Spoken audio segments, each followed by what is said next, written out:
Jenny and her mother return to her old room to collect the next batch of books and ornaments. I guess we should leave him a few things, Jenny suggests. Her mother agrees, so Jenny takes great delight in leaving him many of her old princess and fairy books, as well as some DVDs she's long grown out of.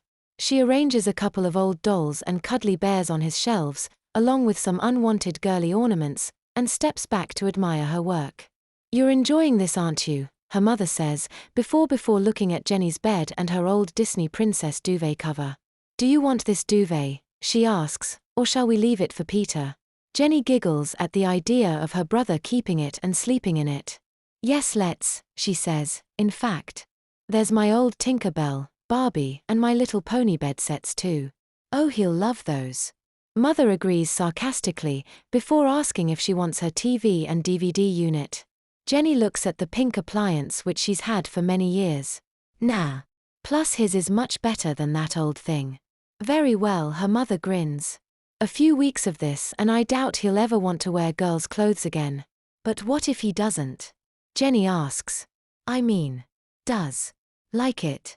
We'll cross that bridge when we come to it. But hopefully we won't have to.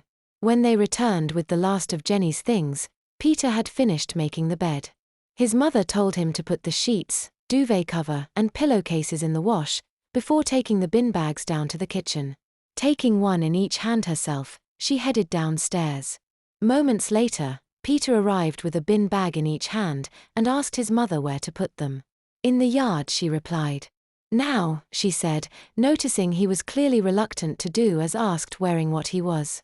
But he said, looking down at his dress and shoes and stockings. His mother looked him up and down, sighed and took them out for him.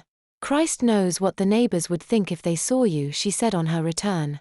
He was told to go and wash his makeup off, and then was confined to his new room until supper was ready. As he sat on his bed, all he wanted to do was cry, but he'd cried all the tears he has. He looked around the room he'd always hated, trying not to believe it was now his. The hateful pink DVD TV sat on the chest of drawers. The dressing table, which was once littered with his sister's makeup and perfume, now lay empty. Unlike the wardrobe which contained the clothes he'd feared wearing so much. The wardrobe that now holds a selection of ghastly dresses he can call his own. On the half-empty bookshelves was a couple of dolls and several girly ornaments. He flicked through the books his sister had left him, but being little girls' picture books and fairy tales, he had little interest in them. She'd also left him a few Barbie DVDs, along with Tinker Bell and the Disney Princesses films. He wondered if his mother would make him go outside too, and cast his mind back to the girl from the skate park in the Rose Queen parade. All those thoughts were now his reality.